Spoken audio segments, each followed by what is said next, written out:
Testing 1, 2, 3. يعلم ما بين Testing 1, 2, 3. يعلم ما Cool. And a 3, a 2, a 1, 2, 3. Assalamu alaikum. Welcome back to another episode of Quran in English. My name is Ahmed, and I'm happy to take you through the final section of Surah Taha, which means the chapter of Taha, which is chapter 20 of the Quran. I'm happy. I like these verses. They're very pretty. They're very cool. I'm very excited. Before we get into the verses, I must always explain that I'm not a Quranic scholar, nor am I an Arabic linguist. I'm not studied in the Arabic language beyond school, nor have I studied the Quran. In fact, for a lot of the Quran, this is my first read-through of it. Not these specific verses, but when I'm reading it this time, I'm reading it to try and see how best I can understand it as much as possible. Because I love the Quran. I believe that it is the literal word of God, and I am trying to gain guidance from it. And I'm sharing my education journey with you in the hopes that maybe it might help somebody. So if you have something that you see that you disagree with or have a different perspective on, feel free to drop a comment on. I love learning from you, and I hope that you learn from me, but the whole purpose is education. So let's see what we do and we get up to. But without further ado, we begin with أعوذ بالله من الشيطان الرجيم بسم الله الرحمن الرحيم, and off we go. وعنت الوجوه للحي القيوم وقد خاب من حمل ظلما. Yeah, so the previous verse that we were looking at before this, we were looking at God and that He knows what is in front of their hands and behind them, which we believe to be their future and their past. And now here we see it starts with saying, and the faces will be humbled for the ever-living and the self-sustaining. I like better than self-subsisting. I'm not familiar with that. Al-Hayy al-Qayyum is a common. These are two names for God, as I mentioned before, that God has 99 names, and these are the two. I think they're both in Surah Al-Ahad al-Tawheed. قل هو الله أحد الله الصمد لم يلد ولم يولد ولم يكن له كفوا أحد. No, maybe it's in الله لا إله إلا هو الحي القيوم. Yeah, it's in Ayat al-Kursi. Ayat al-Kursi, which is verse 255 of chapter 2, Surah Al-Baqarah. So I say this quite a lot. للحي القيوم, the ever-living and self-sustaining. They're kind of two words to talk about God. And here it's saying, what is it saying? Is that faces will be humbled before the ever-living and ever-self-sustaining. Kind of like, it's all talking about Judgment Day, right? This is towards the end. This is essentially what's happening on that day. No intercession in the previous verses will happen. Granted permission by the most compassionate, and He knows what's ahead of them and behind them. And then here it says, all faces will be humbled before the ever-living. And it ends with, and Khaba is not exactly failed, disgraced. Sounds more accurate. From carrying the wrongdoing, they will be disgraced, they'll be burdened, they will have failed.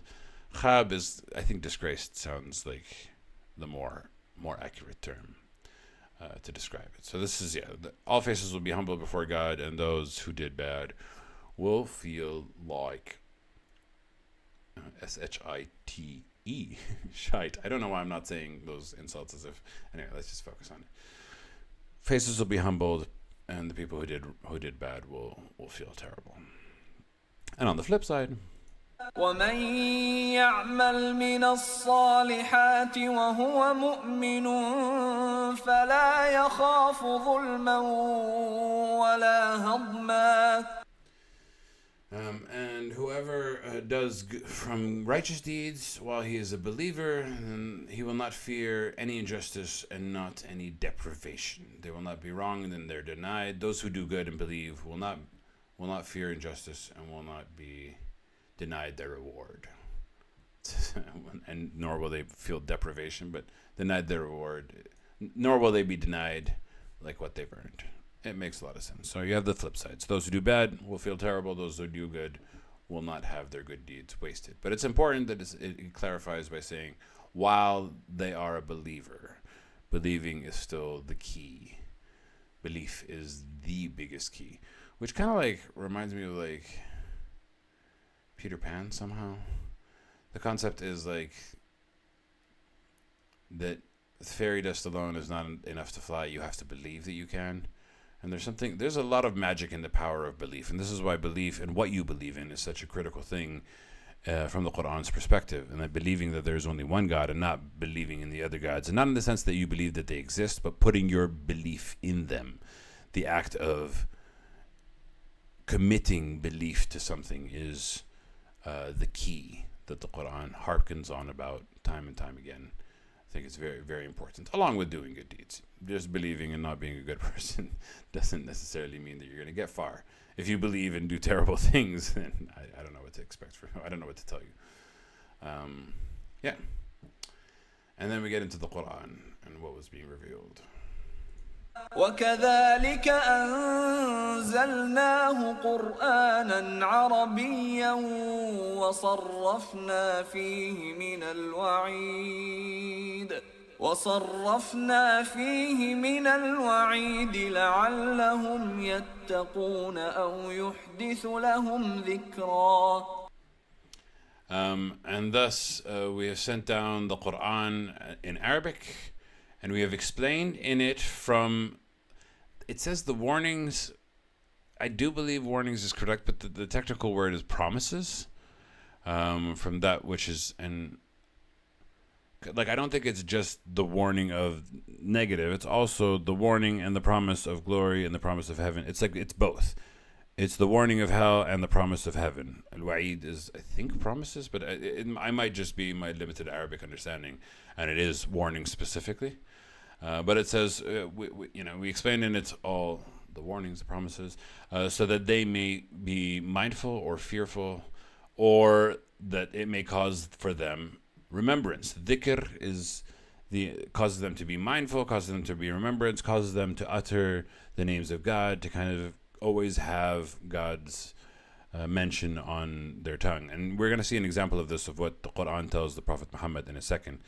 And constantly thinking about God, constantly mentioning God, constantly speaking about God is also an intended consequence of the Quran. And I have found this. I found that the more that I read the Quran, the more that I find myself in constant alignment with God, in constant with keeping God on top of my head. And it's hard to like keep all the concepts that the Quran talks about in your own head, because there's so many concepts that it's talking about, and you can't remember all of what is said. You can memorize everything, but knowing what it all said is a different concept altogether. And so it is important to read the Quran in order to kind of have that remembrance, that mentioning, that constant having God on your tongue, so to speak, which I find very interesting. And it emphasizes that the Quran was in the Arabic language, because now we're going to talk about the Prophet Muhammad specifically and what had happened. فتعالى الله الملك الحق ولا تعجل بالقرآن من قبل أن يقضى إليك وحيه وقل رب زدني علما. It's a very beautiful expression. Now, a few things are being said in this verse. First, it says, فَتَعَالَى اللَّهُ الْمَلِكُ الْحَقِّ. Exalted is God, the King that is true, the true King. Which, there is a lot in this one verse. Exalted is God, the true King. Because the first thing that comes to mind is the concept of Jesus. And the Christian belief that Jesus is the true King, right? And trying to figure out what Jesus' role is and who Jesus is, and when he comes back, what exactly will he do? What does being the Messiah mean? Is it a form of ruling? Is it a form of king? Is it a form of guidance? When he comes back, what will happen? We have a lot of questions that we don't know. But the Quran here is explicitly stating that God is the true King. And that the title of true King belongs to God and God alone. That's what essentially is saying. فَتَعَالَى اللَّهُ الْمَلِكُ الْحَقِّ. The true King. It's a title Al-Malik al-Haq, the king of truth. The true king is more accurate. And it seems to be very, very, very explicit in stating that. So in my trying to understand what is Jesus and what is his role, a part of me thought that if he comes back, he will come back in the capacity of some form of ruler, some sort of king, because that has been alluded to a lot by what I could hear from my Christian counterparts and my Jewish counterparts. Not my Jewish counterparts, because they don't believe in Jesus being the Messiah, but the Christian counterparts. Let's just focus on them. And there seems to be a feeling that he will rule and he will be king. And that was the concept, that he'll be heaven on earth. But I have to kind of wait until I explore the Bible itself to understand if that statement of kinghood has come from Jesus. Like, did Jesus make any specific kingly claims? I would question. Or was it the apostles, the canonical gospel writers? Are they the ones that claimed that he was going to be the true king? Actually, we have the power of claim to be the true king. Yes, Jesus claims to be king. We clarified the kingdom was not of this world. Fulfilling prophecy. Title King of the Jews was labeled to him, Son of Man. You say that I am king, for this I was born, and for this I have come into the world to bear witness to the truth. Well, that doesn't actually say that he is the king. I don't think we're going to find that answer now currently, so I'd be very curious to see what that says. But if we continue the verse, it says, and do not hasten with the Quran from before it is completed to you in its revelation. Now this, we understand, is being directly said to the Prophet Muhammad. I said sometimes when it talks to the Prophet Muhammad or is directing to you, it can be, more than just the Prophet Muhammad. This one specifically to the Prophet Muhammad, because the Quran was revealed to him. And this statement, وَلَا تَجْعَلْ بِالْقُرْآنِ مِنْ قَبْلِ أَنْ يُقْضَى إِلَيْكَ وَحْيَهُ, and do not hasten with the Quran before it has been completed to you its revelation, means several things in one. It indicates that there was a sort of desire or a hastening from the Prophet Muhammad for the Quran to come faster, which is natural. Obviously you want it all to come immediately, and I am an impatient person myself. I want all the information as quickly as possible, and I want it now. So I understand that it's very relatable, but also the Quran saying that, be patient.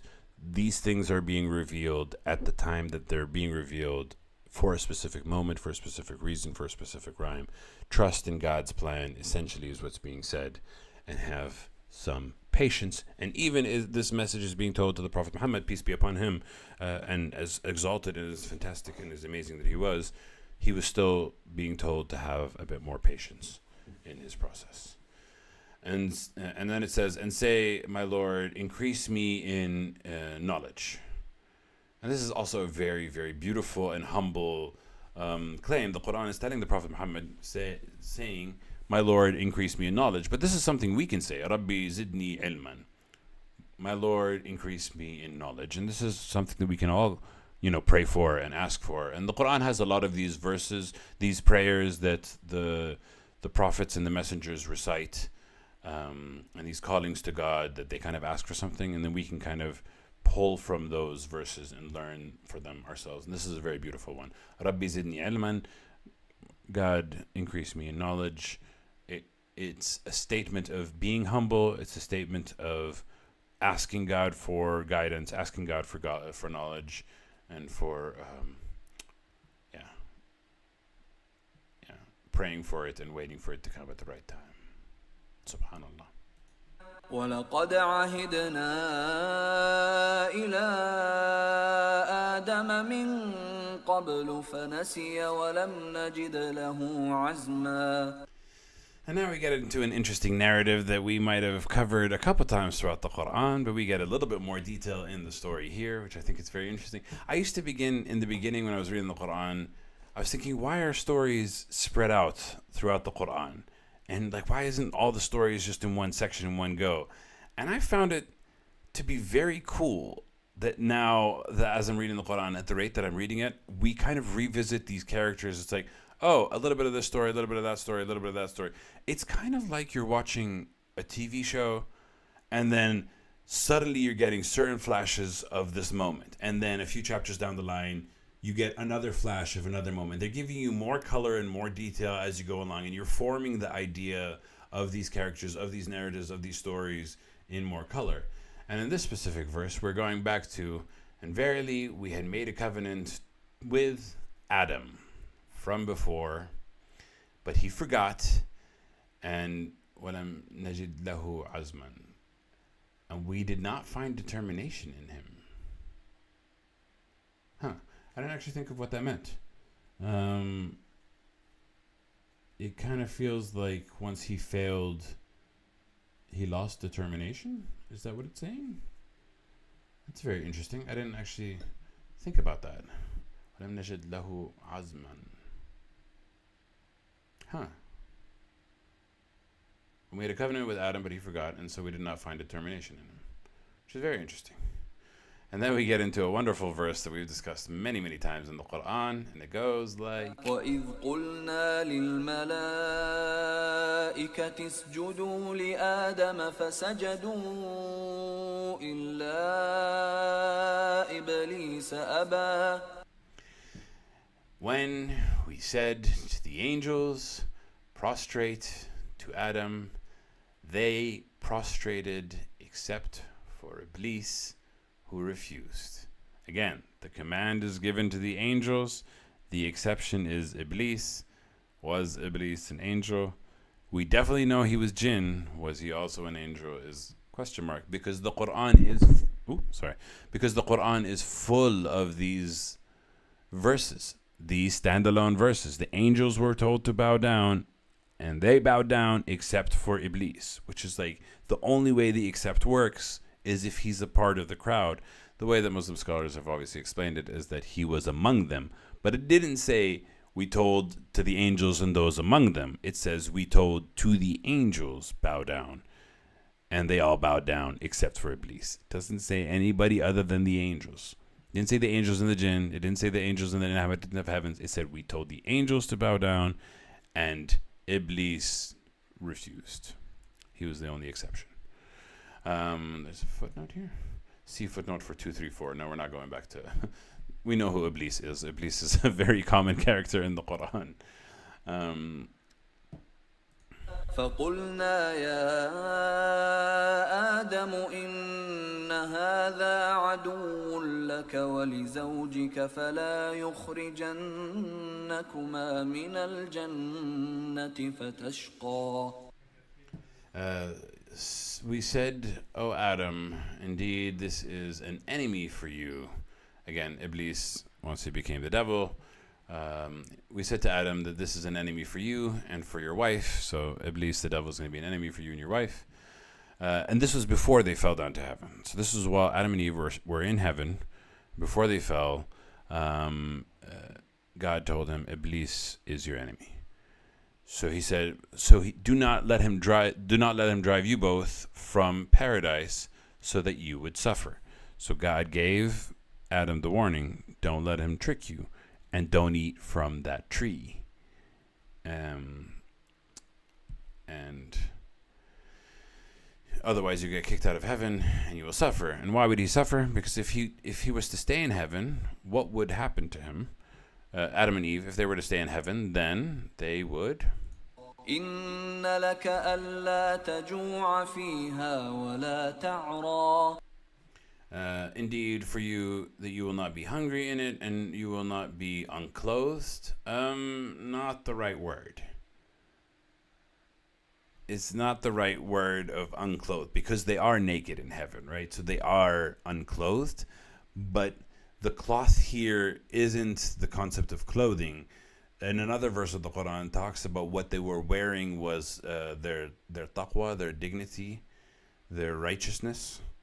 And therefore they did not need clothing because they were dignified and they were righteous. And we'll see the example of them being naked shortly in the next couple of verses of what happens, how they were naked, then what happened after they ate the fruit. But essentially, God is saying, don't let the devil trick you out of here, because here, you ain't going to be hungry and you ain't going to be, let's just say, ashamed. وأنك لا تظمأ فيها ولا تضحى. And that you will not suffer from thirst in it, nor will you be scorched by the sun or suffer the sun's heat. It doesn't mention the sun, but like you won't be scorched, you won't be heated. And again, there's the footnote of there's no sun or cold weather in paradise. There is no cold weather. I don't think it mentions that there's no sun. It mentions that you won't be burnt. It doesn't mention that there won't be a sun. But I don't know how but generally the understanding is that the light in heaven is perfect. You're not going to be burnt and you're not going to be cold. You're not going to be too hot. You're not going to be too cold. It's going to be Goldilocks just right, you know? But did Adam and Eve stay in heaven? Well, we all know how that story ends. فوسوس إليه الشيطان قال يا آدم هل أدلك على شجرة الخلد وملك لا يبلى. So waswas is an interesting expression. Whispered is not giving it enough clarity. The act of waswas is like, it's kind of like that. It's kind of whispering, but it's more than whispering. It's kind of like snickering. It's kind of like saying something so that nobody can hear you, so that you can say something naughty, you know, like it's this waswas is like to kind of speak to the heart and tempt it and cause temptation to cause forward. So the devil, al-shaytan, who Iblis became the shaitan after he disobeyed, didn't want to bow down to Adam, he whispered towards him. He whispered towards Adam, which is very interesting. Here it's very specific. It's saying that the devil is whispering to Adam, because in the Christian and Jewish narratives, it was Eve that was the one that told Adam that we should bite from the fruit. So the devil whispered to Adam. He said, "O Adam, shall I direct you to a tree of eternity and a kingdom that does not deteriorate, does not fade away?" So he told him, tree of immortality and a kingdom that does not fade away. It's a temptation in heaven. Why does the devil do it? There's a lot of stories that we can get into. But he says to Adam, shall I show you a tree of immortality and a kingdom that does not fade? فأكلا منها فبدت لهما سوآتهما وطفقا يخصفان عليهما من ورق الجنة وعصى آدم ربه فغوى. And then it says, and again, I told you that it was the devil whispered to Adam. However, here it says, they both ate from it. So it became apparent to them their shame, and by their shame, them being naked, being ashamed. Because it says the next thing, and they began to fasten upon themselves from the leaves of paradise. And this is a visual that we can kind of see. They were naked, and then they realized they were naked, and they realized there was shame in it. Which again, it harkens back to that, what I was telling you, that they were wearing their taqwa. They weren't wearing clothes, they were wearing their dignity. And they lost their dignity. And once they lost their dignity, they decided, we have to cover up our private bits. And they grabbed leaves, and then you have the visual of Adam and Eve with the leaves covering their private bits. But here it says they both ate. The Quran does not say Adam ate or Eve ate. It doesn't put the blame on either of them. They both did it. But then it says, and Adam disobeyed his Lord and erred. I want to kind of see, when God is giving him the covenant before, he says, "O Adam, indeed this is an enemy for you and your wife." So the instruction is given to Adam. The instruction isn't given to Eve, which is very interesting. And that's why in this verse, when it talks about it, it says Adam disobeyed his Lord and erred. Even though they both ate, it was Adam that disobeyed, not Adam and Eve, which is very interesting. So it feels like the covenant was made with Adam, not with Eve, which I had the question come up recently of why are there only male prophets, not female prophets. There seems to be a distinction between the two. And also, if you look at men and women today, Men tend to cause a lot more damage, devastation, violations, sexual predator, criminal records, far more than women. I might be biased, but I'm pretty sure. I mean, like, also if you look at all the male leaders and all the wars and all that jazz, but just the fact that a man can walk at night anywhere and be safe, and a woman has to be careful where she's walking, just gives you an indication of who's transgressing the most, right? You know? So I do feel like there's more given to men with the concept of men are responsible for more, you know? And at least this verse says, and Adam disobeyed his Lord, and he erred, and he lost his way. Here they're adding the footnote of, unlike in Bible in Genesis 3, the Quran does not blame Eve for Adam's fall from the garden. Yeah, it's a very key distinction. It does not blame Eve. If anything, it seems to say that Adam's the one that broke the covenant that God made with Adam. God didn't make the covenant, or at least from these verses, God spoke to Adam when he made the covenant. And he told him, don't fall for the devil and don't bite from that tree. But there might be other, again, these verses are at the very end of at the very first, it's spread throughout the Quran.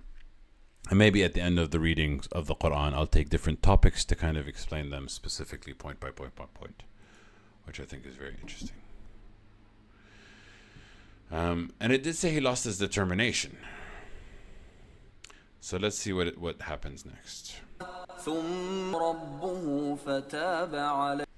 He says, then God, his Lord, his God, chose him. So he turned towards, so he forgave him and he guided him. And here it's the God is doing the actions in all of these. God chose him. Fatab alayhi, it says he accepted his repentance, but that's not the correct term. Tab alayhi means that he forgave him in a way. Like the actions with God, not with Adam, not something that Adam did. It's saying that God did this. And he guided him.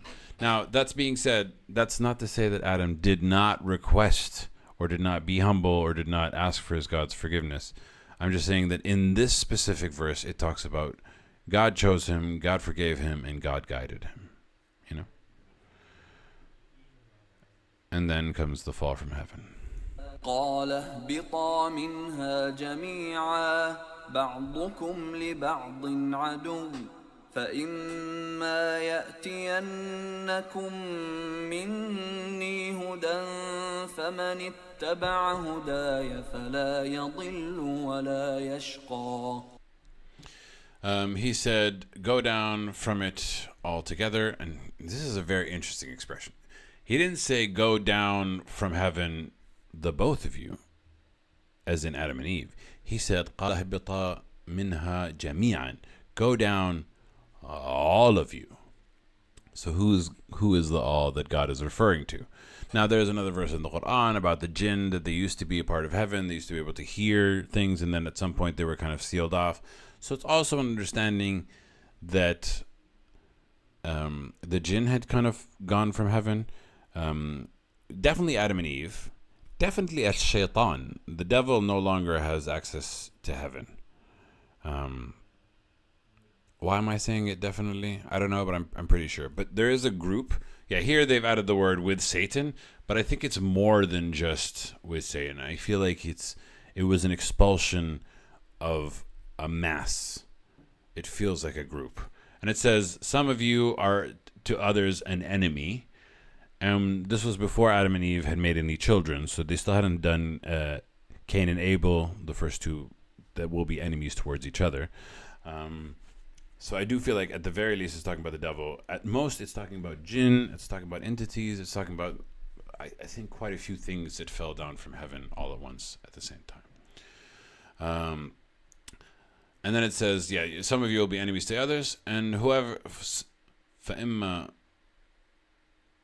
then when guidance comes to you from me, when it comes to you from me guidance, then whoever follows my guidance, then he will not be led astray, nor will he suffer. Now here they've added the word suffer in the next life because, I mean, some people who are guided are suffering on the earth. But there's also the philosophical explanation is that if you truly believe and if you truly follow God's guidance, then whatever happens, you have a sort of grace with it because you understand that it is temporary and you will get your eternal. Like people who have absolute faith have peace even in times of tragedy, right? Which is, of course, it's a huge thing to have that amount of faith. It's not exactly like everyone can do it. But here it's saying that whoever follows my guidance will not be led astray. Yeah, very clear. ومن أعرض عن ذكري فإن له معيشة ضنكا ونحشره يوم القيامة أعمى. And whoever turns away from my remembrance, from mentioning God. And here they add a footnote of saying the reminder is another name for the Quran, saying whoever turns from the Quran. I feel like they're not understanding the word dhikr. Dhikr is more than the Quran. It also includes the Quran. The Quran is also dhikr, but the dhikr is not just the Quran, is what I'm trying to say. Dhikr is a superset, and the Quran is one of the things within dhikr. But I think dhikr can also be the remembrance of God, the mention of God, keeping God in your mind, kind of like keeping God on your tongue, if you remember how we were describing it before. And whoever, turns away from dhikri, from my remembrance, from God's remembrance, then indeed for him is a life, and it was an interesting word, dankan, which here they said it's a life that's straightened. Here it said that it's a miserable life. For me, it felt like it was a narrow life.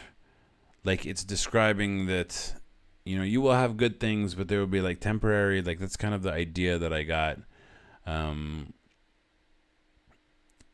But also, it made me think about those who live without faith. And you kind of see this specifically when it comes to the people who have all their needs met. And they're just living life without purpose, without drive. They're just kind of living for the sake of living. They have this kind of, it feels like living life in black and white, whereas people who believe live in technicolor. And it feels like, yeah, you're both alive, but one life just has a glow to it, and one life is just visuals and sensations. And it's just so, I don't know. That's kind of the impression, the feeling that I got. Which can translate to a miserable life, but I don't understand straightened how that can work. Let's give it a go in translate. Let's see if that word. In distress, in misery. Yeah, it's miserable is close. In distress is another version. Either way, it's going to be a meager. It's not like you will have riches, but you just won't have. Your soul won't be fulfilled. Is how I felt it. And they will be gathered, gather your children, will be gathered on the day of resurrection, and they will be gathered as blind. Now this is an interesting expression. I don't think it means literal blindness. I think it means metaphorical blindness. However, the next verse kind of talks about the blindness. قال رب لم حشرتني أعمى وقد كنت بصيرا. So the person who will be gathered blind will say, my Lord, my God, why did you gather me blind while I used to have sight? So it kind of feels like he's talking about literal vision, right? I used to be able to see, so why did you gather me blind? But the next verse. قال كذلك أتتك آياتنا فنسيتها وكذلك اليوم تنسى. So the verses said, in response, God will say, thus you came to you our signs, our verses, but you forgot them. And thus on today you will be forgotten. What does forgetting verses and being forgotten have to do with vision? Which then makes you think, okay, I think it's actually a metaphor. It's not literal. It's like you can't see what's happening you're confused. It's an indication for like a metaphorical blindness. Like, I can't see, I can't understand, my brain can't comprehend. I feel like it's more metaphorical rather than a literal blindness, because you also will read on that day your whole life story. So you kind of need to see for that to happen. And they do see hell. So I don't think it's a literal blindness. I think it's a metaphorical blindness based off of the verses. وكذلك نجزي من أسرف ولم يؤمن بآيات ربه ولعذاب الآخرة أشد وأبقى. And thus we recompense whoever transgresses and whoever does not believe in the signs of his God. And the punishment of the hereafter is more severe and more lasting. Very clear. This is how we reward those who transgress and don't believe in the revelations. أفلم يهد لهم كم أهلكنا قبلهم من القرون يمشون في مساكنهم إن في ذلك لآيات لأولي النهى. And is it not أفلم يهدي لهم? Okay. Was it not for them like a guidance how many we have destroyed from before them of generations? How many generations we destroyed from them? Was that not a guidance to them? Was that not clear to them? Where they walk in their dwellings and how they were destroyed in their own homes. And the Quran says this multiple times. Like, can they not see the previous centuries and the previous generations that were destroyed in their homes?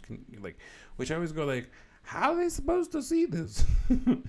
I can imagine the pyramids and the pharaohs, dying of being drowned, being an interesting comment. But not everybody sees this. Not everybody has access to this information. So it's always like, how is this? But maybe it was more apparent 1,500 years ago versus now. I don't know. It's just always one that I kind of struggled with. How is that guidance? But it continues saying, indeed, that in that is a sign for the possessors of intelligence. So maybe I'm not intelligent enough to see this sign. Which, I know the limitations of my knowledge, and I kind of understand it. But yeah, it's very an interesting phrase that is being said. ولولا كلمة سبقت من ربك لكان لزاما وأجل مسمى. And if it had not been for a word that had proceeded from your Lord, then surely it would have been an obligation and a term that is determined. And I can't for the life of me understand this grammar. Because I feel like if it wasn't for a word from your God, then it would have been an obligation and a term that was determined. Okay, wait, no, I did understand it by the end of it.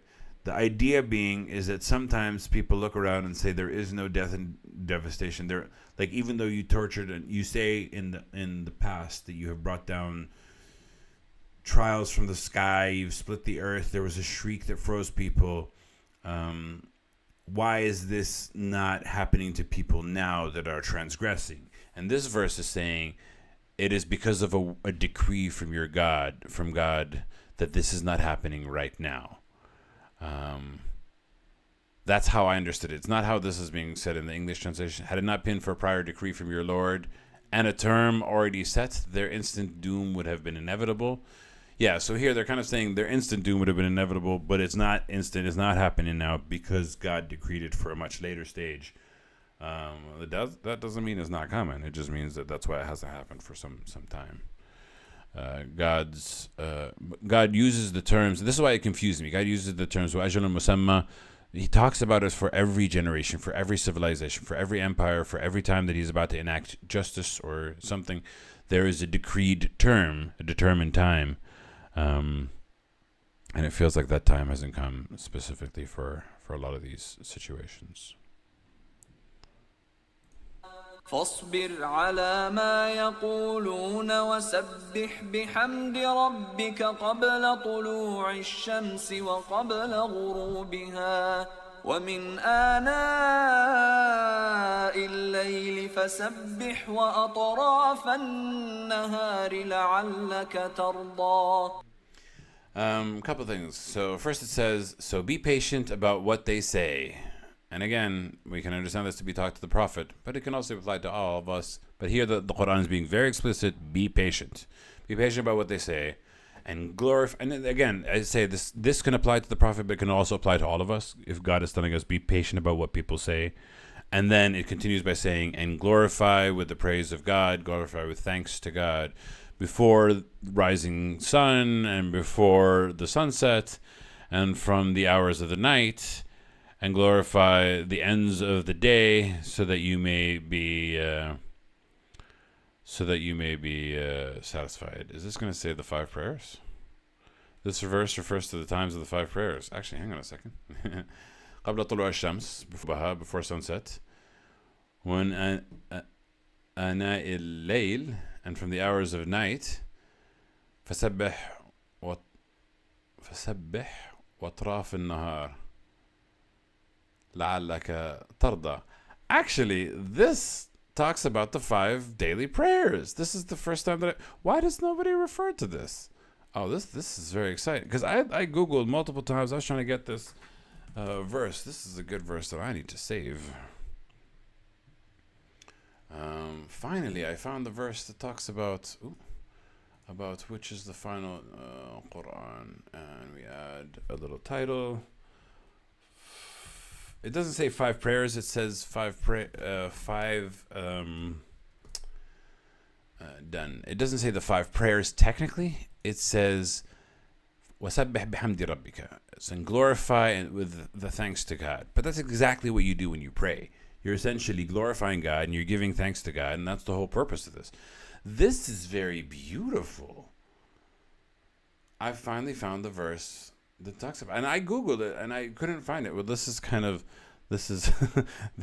I mean, as much as I have been critical of certain people that have explained the Quran, I really should be critical of Google searches. And that's kind of why we're reading the Quran in the way that we're doing it. We're reading every verse to kind of figure out what exactly does the Quran say and what exactly does the Quran not say. And I had researched it, and I went into some forums and I went to some discussions, and I had talked to a lot of people, and I'm like, what's the verse? And most people didn't give me this verse as a reason to say that there's 5. But this is talking about exactly glorify God before the rising sun. That's al-Fajr. And before it's setting, that's al-Maghrib. And from the hours of the night, that's al-Layl. And glorify at the ends of the day. There are 2 in the day that isn't before sunrise and isn't after sunset. So that's Dhuhr and Asr. That's 5. It's not saying prayers, but it's saying Sabbih bihamdi rabbika. So if you add the prayers in those moments, then you are fulfilling this command. Very cool. Very, very, very cool. I used to always say that the Quran always talks about 3 prayers, but we learned the 5 prayers from the Prophet Muhammad. But the Quran talks about the 5 times that you should be giving praise to God. And that is very, very, very powerful, very beautiful. Okay, I feel great about that. I love nothing more than to be proven wrong by the Quran, because I love the Quran, and I think the Quran is absolutely the word of God. So it's very, very cool to have read this. I'm very excited, and I learned something new today. Very cool. So it's being said to the Prophet, but again, it could be said to all of us. Don't listen to what they say, and praise God in these moments. And there's something that I, for instance, struggle with. Sometimes I don't always pray at the right time of things. I pray my prayers a little bit delayed, and I sometimes pray them in groups. And I think that I need to start sticking to the timings of the prayer, not just pray 5 times a day, anytime that I want, but try as much as possible to stick to the timings. I think that'll be very interesting. Cool. Very, very cool verse. Very, very cool verse. Nice. ولا تمدن عينيك إلى ما متعنا به أزواجا منهم زهرة الحياة الدنيا لنفتنهم فيه ورزق ربك خير وأبقى. And again, we've seen this before. And do not extend your eyes to what we have given enjoyment with it. ما متعنا به أزواجا منهم. What we have given enjoyment for them in pairs for them. Don't look at what God has given other people. Don't look at their partners. Don't look at their wealth. All of that is the splendor of life, the worldly life. All of this is the splendor of the worldly life. And this is used so that we may test them in it. And it's a very important thing to do. And this is always something that I've personally taken strong credit for. Anytime somebody gives me a compliment, anytime someone gives me accolades, anytime someone kind of, elevates me, I always see that as the test of like, oh, will I think I'm great, or will I always be able to maintain my humbleness and appreciate that it's God that I have to keep focused on? And I should not don't get distracted by the shiny. The shiny looks so good and it feels so good. You're like, I gotta not look at the shiny and focus on being humble and focus on, keep your eyes on the prize, keep yourself humble and keep yourself focused. And the last couple of verses tells you exactly why. And the provision of your God is better and more lasting. Because if you're distracted by the worldly pleasures, then you're missing the grander scheme of life, which is very powerful. وأمر أهلك بالصلاة واصطبر عليها لا نسألك رزقا نحن نرزقك والعاقبة للتقوى. And enjoin, or it says order, but what more? Yeah, it is technically say order, but it's kind of like tell them to you, because you're not commanding anyone. You can't force anyone in religion. Very important to remember that from chapter 2. Enjoying your parents, enjoying your family. It's not just your parents, your family, with prayer, and be steadfast therein. Always pray and always hold on to it. And I underestimated the power of prayer when I first reverted and when I first started praying last year. I was like, do I need to do 5? Can I do 3? Can I do... I was like kind of negotiating. This is the bargaining. Like, oh, it's tiring. Oh, it's exhausting. Oh. And now I kind of appreciate prayer so much more.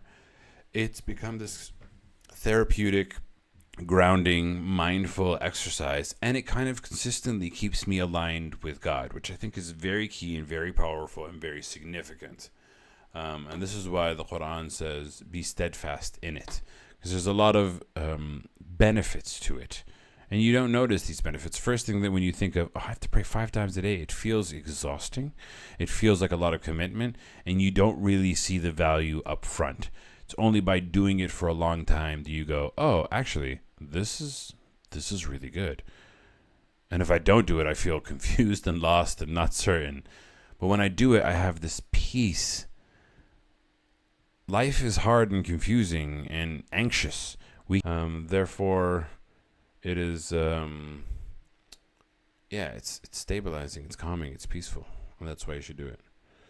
And I have bothered my family with prayer enough, but I'll bother them some more, I'm sure. And we do not ask for you any provisions. We do not ask you to provide. We don't ask you to provide. We will provide, which is a very interesting. We will provide for you. We don't ask for you to provide for yourself. We provide for you, which is also one of the things that I hold steadfast in my heart, that God will provide. But it is terrifying, specifically because, money is a real concern, and not having a job is always terrifying. But I have this absolute faith that God will provide. I don't know where it comes from, but I am certain,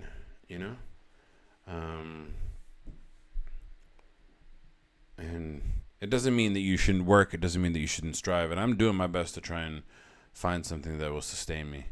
But at the same time, I believe that all provision comes from God, وَالْعَاقِبَةُ لِلْتَقْوَى.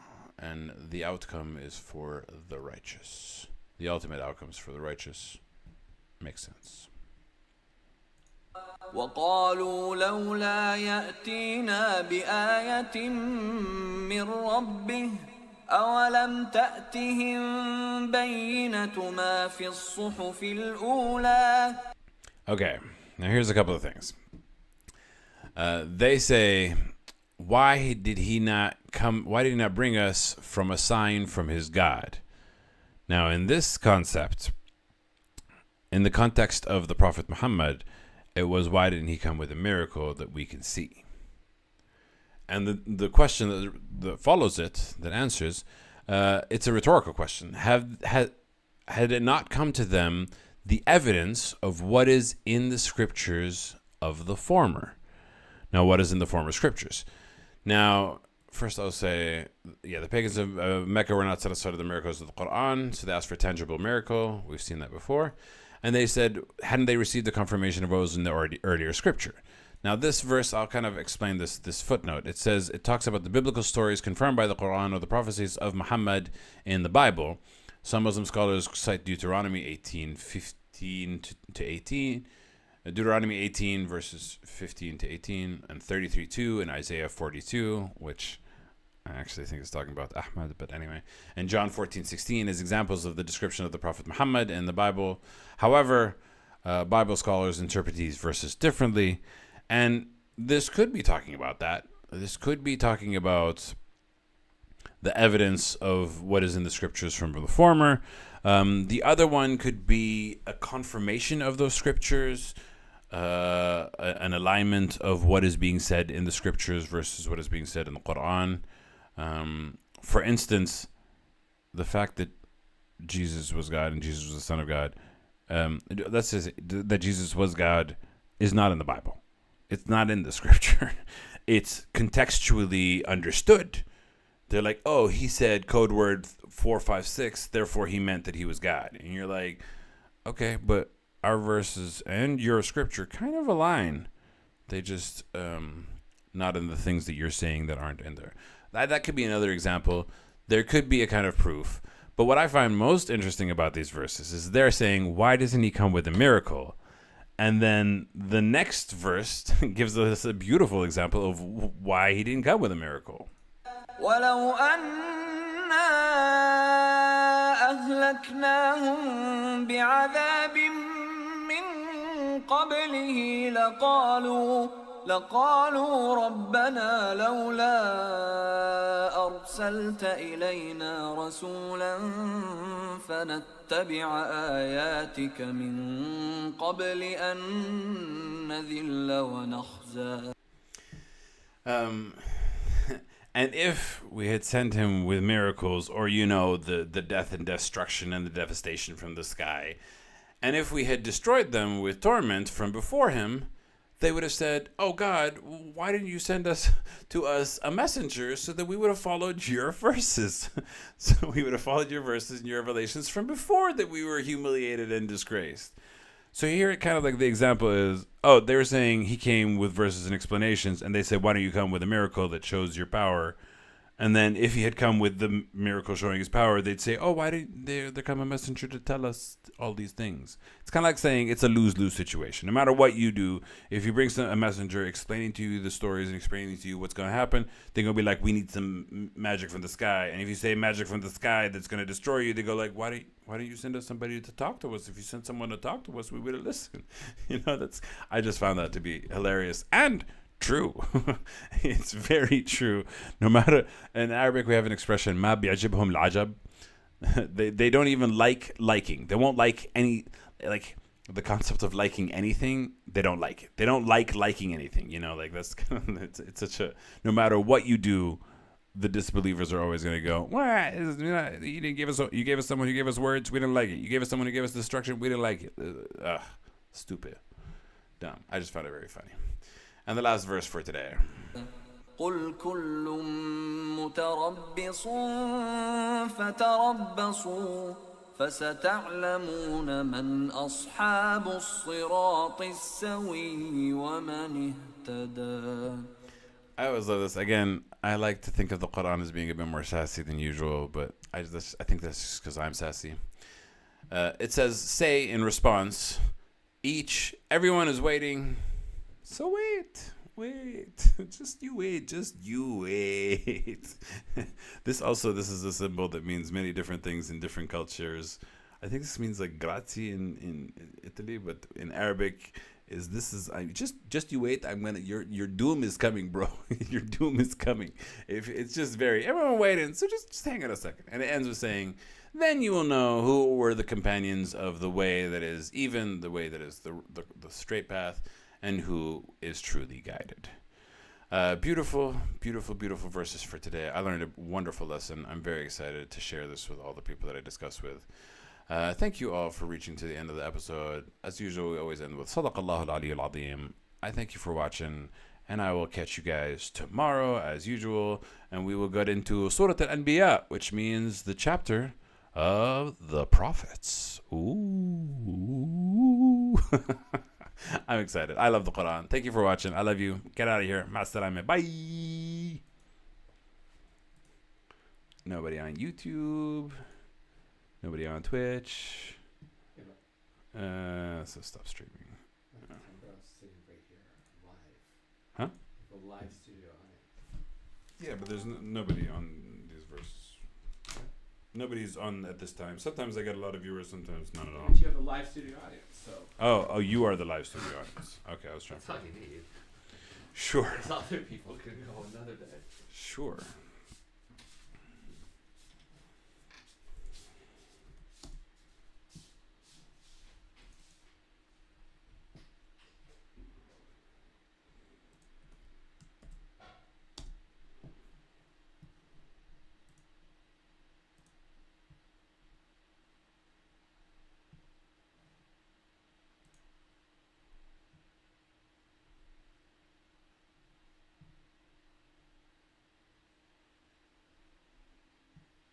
I love it.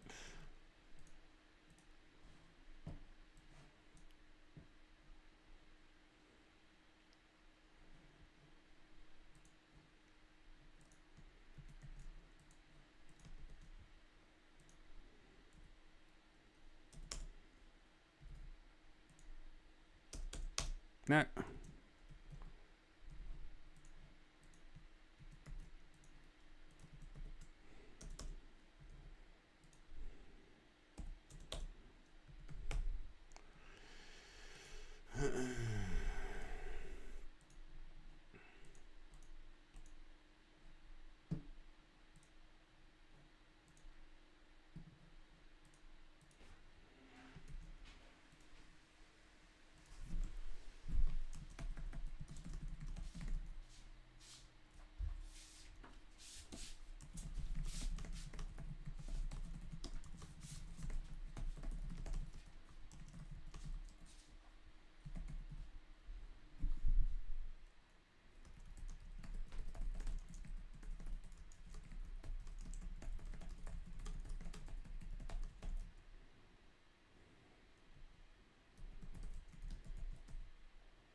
Stop.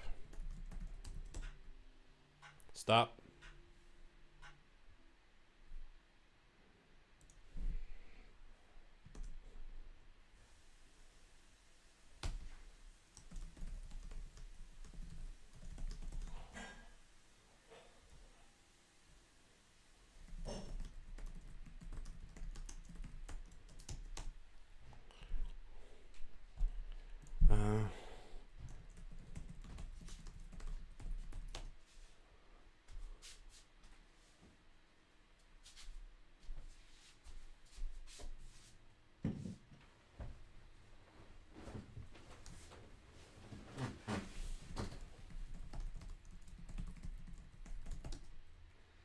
Can you talk or you? Hmm? Can you talk while you do that, or you're busy? No, I can talk when I do that. I made you list of questions, but you can look at them like another day. I put them in our folder. Oh God, why are you putting it in the folder? So you know where they are. I don't know. Questions? Do we just have to talk about them now? Isn't it late and you have to do prayers and go to bed? Are you tired and you want to go to bed? No, I was more worried about you. I was No. trying to be like supportive of your evening. So I'm gonna ask you them now. Yeah. You said there was magic in the power of belief. What does that mean? Belief is kind of the most important thing when it comes to religion. What you believe in, what you invest your belief into is very key. Is there magic or is it more like metaphor? It's both. How so? There is an effect.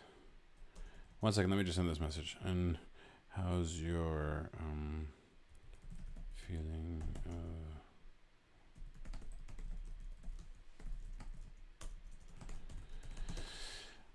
There are physical effects on humans once they believe.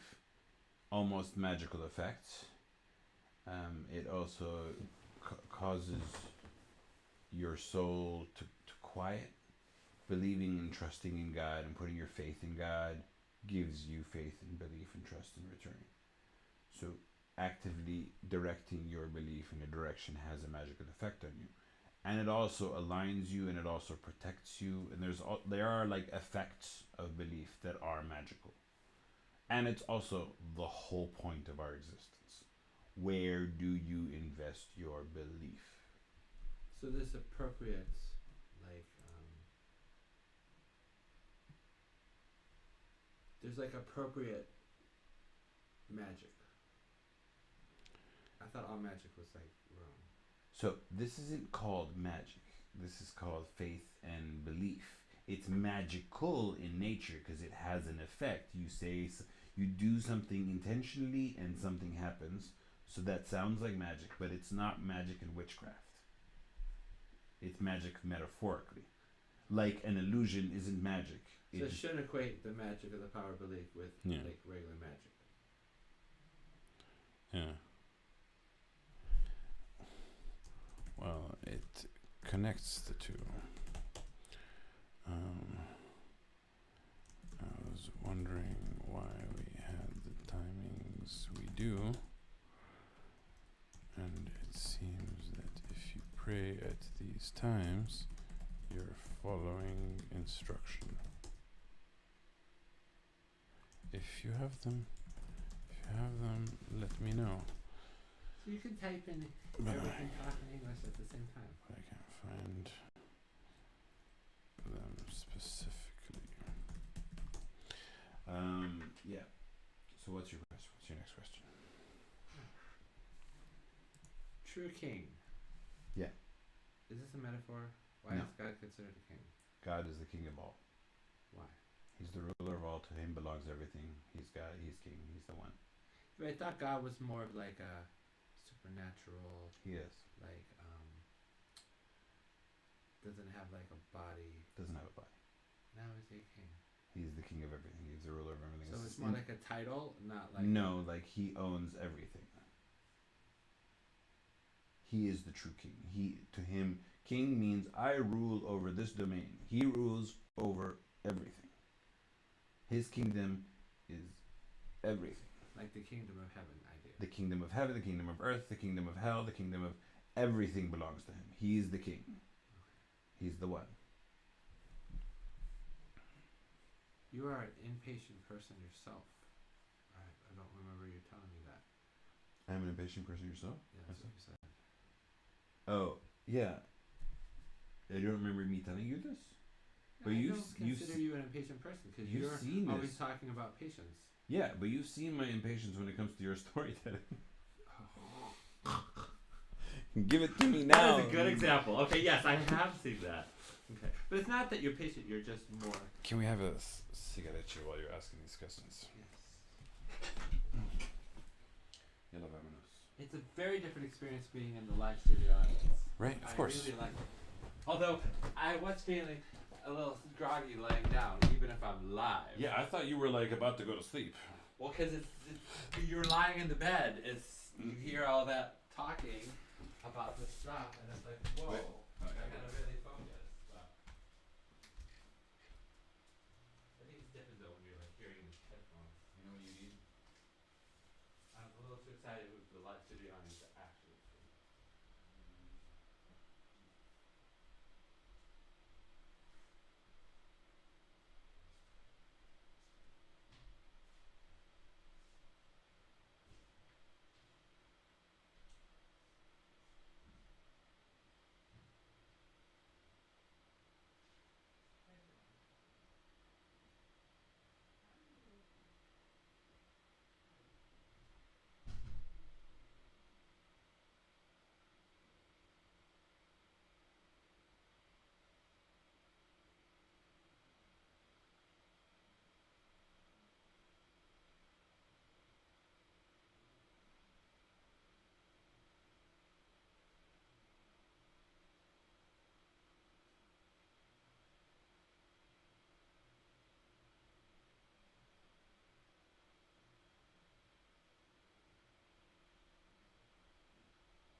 residents of Amsterdam are suing the city in an effort to reduce mass tourism.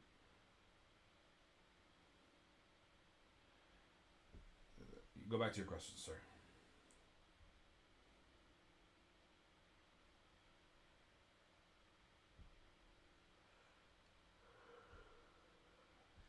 So, you mentioned about speaking to the heart and tempting, like the devil doing that. Yeah.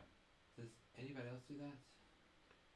Generally, it is described as the devil's activity and entity. So it's like devil specific. So the jinn couldn't speak to your heart; they just speak to your ears. It's possible that the jinn can also do that, and I think it's actually probable. Really? Yeah. That's discerning. Okay. You said you have a lot of stories about the devil. I have a lot of stories about the devil. That's what you said. No, I said the Quran has a lot of stories about the devil. I could have sworn you said you had a lot of stories about the devil, but you weren't going to talk about him then. And I'm like, oh, I want to hear about stories of the devil. So you don't have any like personal devil stories? Not particularly, no. Why were Adam and Eve ashamed of being naked? It's also in the Christian Bible, by the way. It's just them and God. So what are they ashamed of? It's not like anyone can see them except for God. They only became ashamed. What is this? Maybe it was from my bag or something? Probably. It's not Chinese food.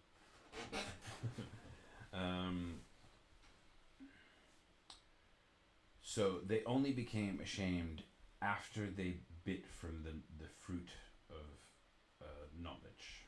No, that's the same thing as the Christian Bible, but I never really thought about it until you were talking about it. So, if you and your wife are home alone, God's always around, and you're walking around the house naked. Well, they weren't home alone. They were in heaven with everything that is in heaven. Oh, this was before the fall? Yes. Oh, so the angels, everybody was seeing their nakedness. Yeah. And they were Oh, I think it was just them. No. Because straight people, when they're home alone and they're naked walking around the house eating porridge, they're not ashamed of being naked. They would only be ashamed if they were walking around a public square and there's people seeing them. But I guess if they're or in if heaven, the curtains are open. yeah. But I was thinking it was just them and God, which is how it always is when you're naked and no one's necessarily ashamed. Okay, that makes sense. Why were the jinn sealed off from heaven? Well, who? Why were the jinn sealed off from heaven? The jinn steal a lot from heaven. Why were the jinn Yeah. sealed off from heaven? Yeah. So I believe that there are. Yeah, the idea is that it was during the fall, but in another verse it talks about just that there was a distinct moment where they had access to heaven and they were getting information down to earth, and then at some point that changed and they were expelled. So simultaneously that